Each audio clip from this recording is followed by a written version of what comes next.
Mesdames et messieurs, bonjour. Vous êtes dans le bœuf politique. Nous sommes le 28 avril 2026. Un bœuf politique qui reçoit aujourd'hui quelqu'un qui fait beaucoup parler de lui depuis quelques années dans le cercle politique camerounais. La scène n'a plus de secret pour lui désormais car il a été candidat à l'élection présidentielle au Cameroun en octobre 2025. Candidat malheureux, comme on dit dans le jargon populaire. Lui, c'est M. Samuel Iodi, Hiram. On aime l'appeler comme ça, les jeunes aiment l'appeler Hiram Samuel Iodi, qui est donc notre invité du bœuf politique aujourd'hui. Bonjour, M. Iodi. Bonjour, M. Moafo. Merci infiniment de me recevoir et de me donner l'opportunité de m'exprimer à travers votre média. Ben écoutez, j'aime bien vérifier les ADN de mes invités. Est-ce que je peux vérifier le vôtre? Oui, tout à fait. Allez-y. C'est solide, hein? C'est solide. Devant quelqu'un qui n'a jamais bossé, là, ça va être solide, ça. Hein? Vous suivez mon regard? Vous suivez mon regard. Bon, il a bossé un tout petit peu, non? Quelqu'un qui coupe le bois partout et qui n'a jamais bossé, ça va être... Donc, pour nous accompagner dans cette émission, Général Marcel, qui viendra aujourd'hui, juste nous accompagner sur la grande témoin de cette émission, mais à la fin, il vous parlera de ses activités associatives, car il y en a et il en faut. Bonjour, Général Marcel. Bonjour, monsieur Jacques Moafo. Ça va bien? Ça va, merci. Je dis bonjour comme ça aux auditeurs de GMT. C'est plus des téléspectateurs, hein, les auditeurs, c'est radio. Aux téléspectateurs, tant que Ben, très bien, c'est bien. Hein, vous êtes tout en faimbo, je sais pas quoi là. C'est bien. Ndop, Hein? Le ndop et le go, et le faimbo sur la tête, ça nous rend jaloux. Hein? Jaloux, il faut apprécier. Bien. Monsieur Iodi, vous êtes président national du MP3. Vous aimez la musique, hein? C'est bien ça, oui. Le mouvement patriotique pour la prospérité du peuple. C'est pas la musique? C'est plus facile à retenir un peu trop. MP3. Donc, parti souverainiste. Nous essayons de défendre la capacité des peuples africains de décider par eux-mêmes, d'arrêter d'être le marchepied des autres. Nous sommes héritiers de longues traditions de peuples qui, à un moment donné, ont dominé le monde. Et nous pensons que dans ces héritages-là, nous avons tout pour déterminer notre propre chemin de développement. Vous parlez d'Haïti, on verra que les Haïtiens ont forcément influencé votre vie car vous avez vécu au Canada. Exactement. D'accord, donc. Vous naquîtes le 29 août 1987. À Douala. À Douala. C'est bien cela. Il n'y a pas eu de combat dedans. Non, il n'y a pas de combat, c'est le vrai âge. C'est la barbe qui blanchit tout comme ça. Le stress. Vous êtes toujours Camerounais? Toujours Camerounais, j'espère que je le resterai uniquement Camerounais jusqu'au dernier de mes jours. Il y a beaucoup d'entre vous qui dirigent au Cameroun, mais qui ont des passeports d'ailleurs, mais ils ne le disent pas. Hein? Non, je pense que pour moi, c'est facilement vérifiable. Il y en a qui sont américains. Vous êtes ingénieur des procédés chimiques. Ouais. Vous avez étudié à l'université de Laval à Québec. C'est bien cela. J'ai également présidé l'association des Camerounais de la ville de Québec. Tout à fait. Je salue mon ami Marcello qui vit à la place de Monaco à Laval. Oui, ça m'a parlé quand j'ai lu ça. Donc, 2011, vous aviez publié Mes rêves de jeune, le Cameroun des 50 prochaines années. 2011. Oui, 2011, rédigé en 2010.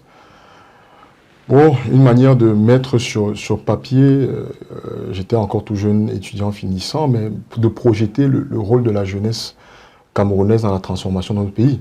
Mais il faut dire qu'en 2011, l'une des conclusions de cet ouvrage, c'est que j'espérais déjà qu'on ait une transition à la tête de l'État en 2011. Ouais. Nous sommes 15 années plus tard et malheureusement, on n'a pas encore pu vivre le choix des Camerounais de décider de qui devra présider à leur destinée.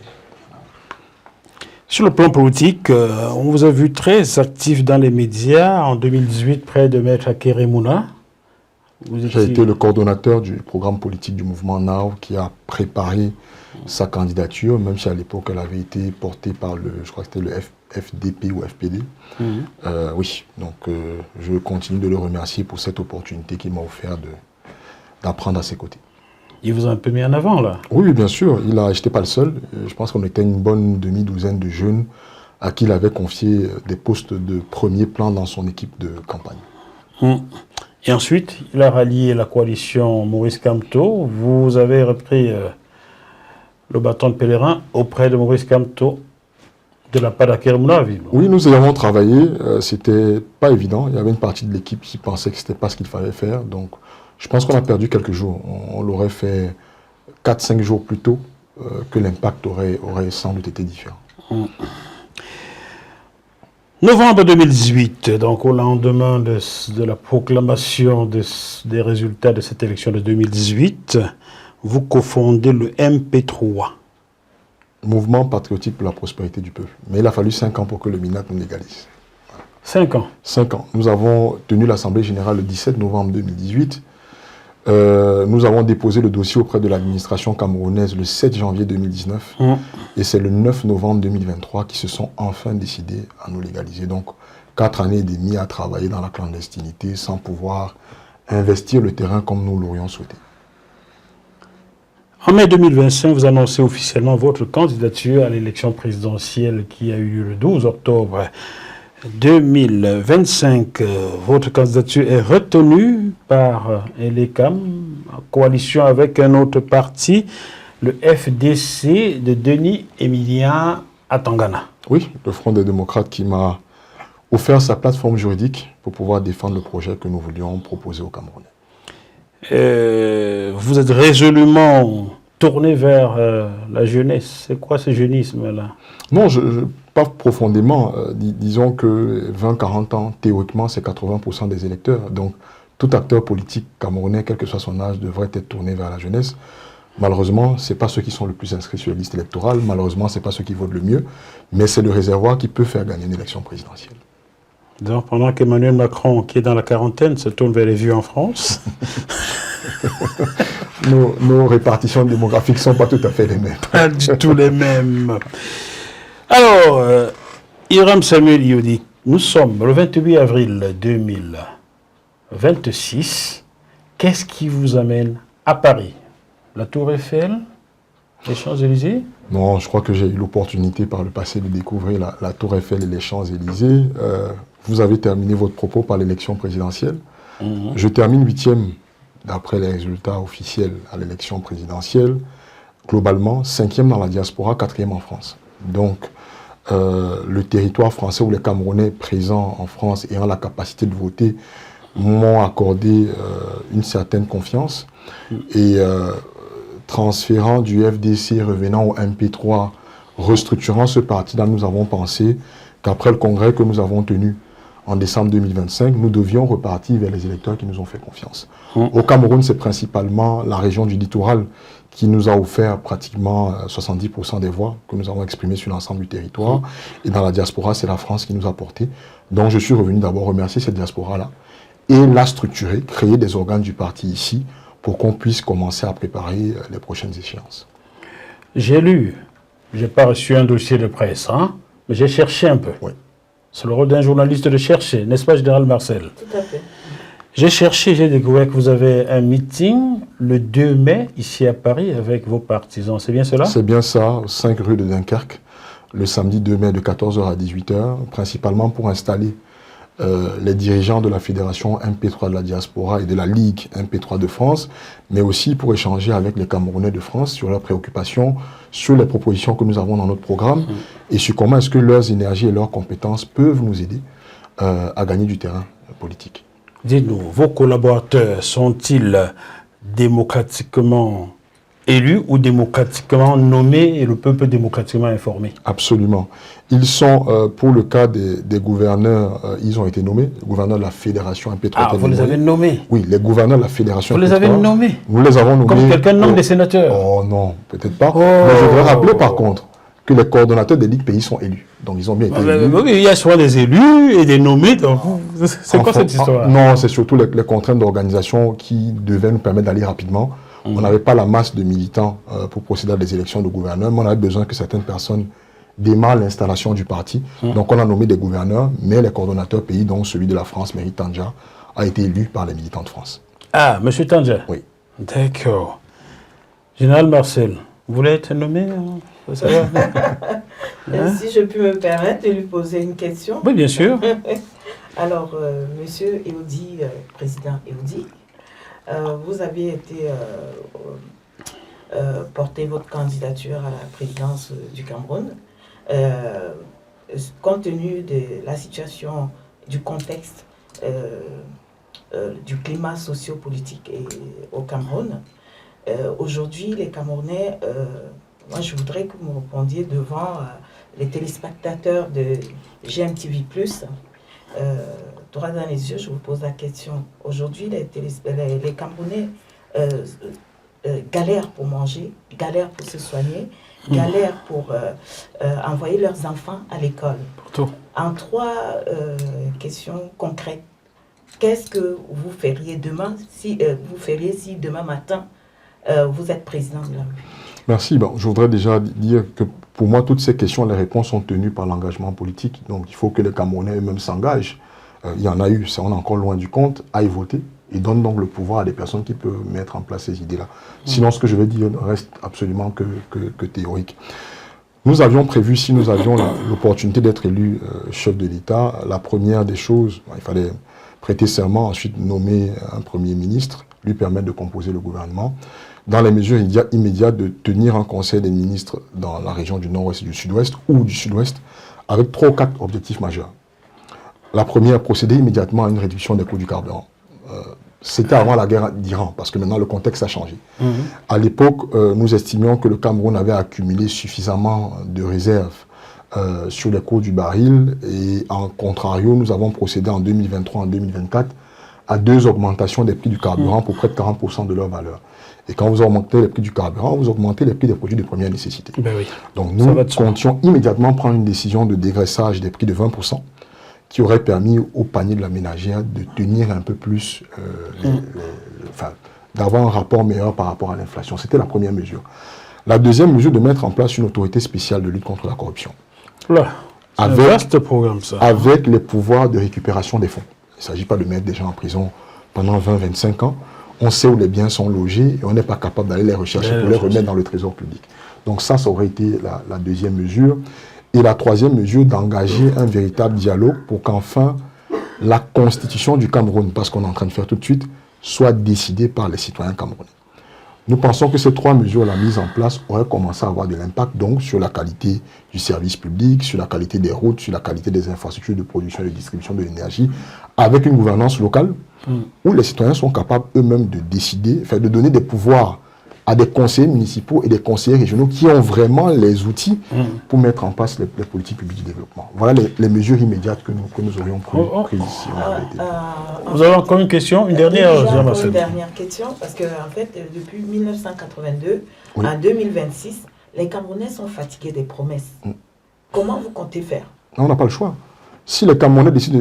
Le Cameroun ne va pas se transformer par un coup de baguette magique. Aucun pays d'ailleurs dans le monde ne se transforme par un coup de baguette magique. Le rôle des politiques, c'est de mettre sur la table leur offre politique et de demander aux Camerounais d'adhérer à cette offre politique. Nous avons une offre avec un modèle de gouvernance consensuelle, donc en fait où les citoyens font partie de la prise de décision. Nous ne disons pas aux Camerounais, attendez d'un côté, moi je suis le nouveau génie ou le messie qui arrive et qui va transformer votre avenir. Non, je leur dis, venez, faisons chemin ensemble avec un modèle où vous avez les contre-pouvoirs pour contrôler l'action de vos élus. À ce moment-là, vous avez les leviers de les sanctionner, pour les sanctionner s'ils ne mettent pas en place ce qu'ils vous ont promis. C'est le seul moyen de changer le Cameroun. Il n'y aura pas de miracle camerounais. Il y aura une action qui est mise en place par les citoyens camerounais pour changer le pays. Hiram Samuel Yodi, même si on sait que à l'aube de vos 20 ans, vous écriviez déjà, vous projetiez déjà dans ce que vous êtes en train de devenir, on a quand même envie de vous demander qu'est-ce qui vous a convié à l'engagement politique. C'est quoi le moteur? C'est parti d'où? Difficile à dire. Je ne sais pas s'il y a un événement que je peux situer dans le temps. J'ai des souvenirs. Quand en classe de 6e, mon père me demande qu'est-ce que je veux exercer comme métier, je dis politicien. À l'époque, je me rappelle que ça le fait rire. Il me dit politicien, c'est pas un métier. En tout cas, au Cameroun, ça ne l'est pas. Ça donne beaucoup d'argent à certains. De son point de vue, c'était pas ça qui me permettrait de nourrir ma famille. Et donc, il m'a encouragé à opter pour autre chose, mais à garder le sens de l'intérêt pour la chose politique. Donc, j'ai fait des études d'ingénieur, mais je viens d'une famille où on a fait de la politique. Mon père a participé au mouvement de démocratisation dans les années 90. Mes 2 grands-pères ont été, l'un officiellement membre de la première heure de l'UPC, l'autre un peu plus en retrait. Donc, les débats politiques étaient chose courante à la maison. Comme dit quelqu'un, c'est sanguinaire. C'est sanguinaire un tout petit peu. Et pardonnez-moi, Gérard Marcel, nous sommes dans une émission politique. Si vous voulez tenir votre portable, vous cédez votre place à notre invité. Désolé de le dire. Donc, pardon. Oui, mais je pense que c'est le Canada. C'est les rencontres au Canada qui ont forgé cet engagement-là. Je prends la présidence de l'Association des Camerounais de la ville de Québec en 2007-2008. Et cette année-là, la ville fête son 400e anniversaire. Elle accueille le sommet de la francophonie. Et donc, accidentellement, je suis le chef de la délégation qui doit accueillir, le chef de file qui doit accueillir la délégation présidentielle qui vient du Cameroun. Et donc, pendant cette année 2008, là, beaucoup d'interactions avec les élus canadiens, avec des dirigeants camerounais et africains. Et là, ça s'est définitivement réveillé. Je me suis dit que mon chemin de vie s'inscrivait dans l'action pour la transformation de l'avenir du Cameroun. Le rêve infantile prenait corps. Prenez corps, là. Exactement. Corps, hein, C-O-R-P-S. Hein, pas autre chose. Autre chose, hein. Ah ouais, faut... Je n'ai rien contre quoi que ce soit. Donc... ah, c'est terrible. Alors, il se dit que à partir de cette année 2008 ou 2009, vous prenez une carte au sein d'un parti politique. Lequel? Le RDPC, pour le citer. Alors, je viens de devenir président de l'Association des Camerounais de la ville de Québec. Nous sommes en 2008. Le RDPC s'implante au Canada. Il n'existait pas au Canada avant. C'était d'ailleurs le premier parti politique camerounais à s'y implanter. Donc, des aînés me proposent de participer à l'implantation, la création du comité de base de la ville de Québec, que je vais présider à peu près pendant 6-7 mois. Et j'ai 19 ans, donc j'ai beaucoup d'énergie. Je ne sais pas si je veux dire que je suis naïf, mais j'ai de l'envie. Et au sein du parti, on initie un débat interne sur la question de la prorogation ou du saut du verrou du nombre de mandats présidentiels. Ah oui, 2000, oui. Fin 2007-2008. Oui, tout à fait. Et donc moi, j'imagine que c'est vraiment un débat. En tout cas, moi, je suis venu en politique pour débattre. Et je vais vite réaliser que c'est plus une instruction qu'un débat. Je vais me faire taper dessus un peu sur mes positions. Et vous étiez contre? J'étais contre. Enfin, en tout cas, je pensais qu'il fallait en débattre. On nous empêchait même d'en débattre. Mais personnellement, j'étais contre. Vous comprenez que dans mon livre, quelques années après, je vais consacrer cette volonté de changement à la tête de l'État. Et donc, finalement, après réflexion, je me dis que je ne vais pas me créer des inimitiés inutiles alors que je ne suis qu'un gamin. Je me concentre sur mes études. Donc, je vais démissionner. Tout mon comité de base, c'est particulier, va démissionner, parce que je ne démissionne pas tout seul. Tout le comité de base de Québec Sud va démissionner du RDPC. Et puis, certains vont prendre la voie de la vie associative pour se reconvertir en politique plus tard. Et puis, je crois que d'autres se sont concentrés sur leur vie professionnelle. Y a-t-il aujourd'hui dans le paysage politique camerounais des anciens camarades de cette époque-là? Non, pas vraiment. Je crois qu'il y en a qui sont restés, au Canada en tout cas, qui sont restés militants, qui ont même gravi un certain nombre d'échelons dans le parti. Mais non, au retour au Cameroun, nous n'avons pas été nombreux à continuer dans le champ politique. Je crois que la douche a été froide quand vous êtes jeune et que vous vivez dans un environnement où on débat. Nous, on était proche du Parti libéral québécois et canadien. Donc, dans un environnement où on débat, où on discute, et que là, vous entrez dans une dynamique politique de chez vous, où on vous muselle, il y en a qui n'ont pas du tout envie de recommencer. Donc, ça a été une douche froide pour certains. Mais pour moi, ça a été un apprentissage. Ça a été le premier contact avec la scène politique camerounaise. Plus tard, revenu au Cameroun, je vais travailler avec d'autres acteurs avant de créer le MP3. Mais c'était une expérience d'apprentissage que je ne regrette pas. Une douche froide par moins 26 degrés, c'est terrible, hein? Une douche congelée. Une douche congelée. Hein? Chers téléspectateurs, pour ceux qui ne connaissent pas le Canada, par moment, il fait moins 26 degrés à Montréal, moins 42, moins 45 à Ottawa. Tout à fait. Et j'ai atterri au Canada pour les 2 premières fois, par moins 26 à Montréal. Je peux vous dire que c'est... Hein? Bon, pour ceux qui ont vu la tontine immobilière, je faisais le lancement de glace, c'était pas la joie. On revient à notre bœuf politique de ce 28 avril. Alors, quelles sont les valeurs qui guident votre engagement politique aujourd'hui? Premièrement, l'attachement à ses convictions. Moi, je suis un homme de conviction. En tout cas, quand vous êtes fils du péciste, vous êtes un peu obligé d'être un homme de conviction. La parole donnée, il faut faire l'effort de la respecter, même quand c'est difficile. La loyauté me semble capitale. L'engagement politique est un engagement de risque et de remise en question au quotidien. Et donc, les hommes qui sont autour de vous participent de votre construction. En retour, vous devez leur retourner cette loyauté-là. Et pour le reste, je suis un travailleur acharné. J'ai horreur de la paresse, pas seulement en politique, mais dans la vie quotidienne. Et l'ouverture d'esprit et le sens de l'écoute que j'essaie de développer. C'était pas mes forces au début, mais j'ai travaillé dessus en essayant. C'est pas parce qu'on est le leader qu'on n'écoute pas les autres, en essayant de souvent écouter les autres pour prendre la meilleure des décisions. Mais globalement, je suis un Africain, je suis fils de Mbambok, chef traditionnel. Donc, j'essaie d'avoir un leadership qui s'aligne sur les modèles de discussion sous l'arbre à palabres, la concertation et la prise de décision collective. Voilà comment j'essaie de marquer mon leadership politique. Je vais vous étonner. Avant votre arrivée, je n'avais pas cherché vos origines. Vous venez de me les donner là. Oui, je suis ambassadeur. Je ne voulais pas savoir. Moi, ça ne m'intéresse pas les origines des Camerounais. C'est le Cameroun qui m'intéresse. Du pays, tout à fait. Voilà, j'ai reçu hier ici François-Marie Loka, qui est Sawa, qui est venu déconstruire le discours de haine qui existe dans ce pays. Donc vous verrez cette émission de François-Marie Loka. Juste après la diffusion celle-ci, vous aurez celle-là. Voilà. Je l'ai reçu hier, mais comme le vôtre est presse, je suis obligé de le diffuser un peu avant. Donc François-Marie Loka nous pardonnera cela, il comprendra, c'est sûr et certain. Et c'est quelqu'un qui vous apprécie.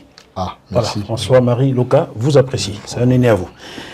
Donc, chers téléspectateurs, on va vous revenir dans quelques minutes avec la seconde partie qui va être très animée. À tout de suite. Ce programme vous a été proposé par la super app Kezan.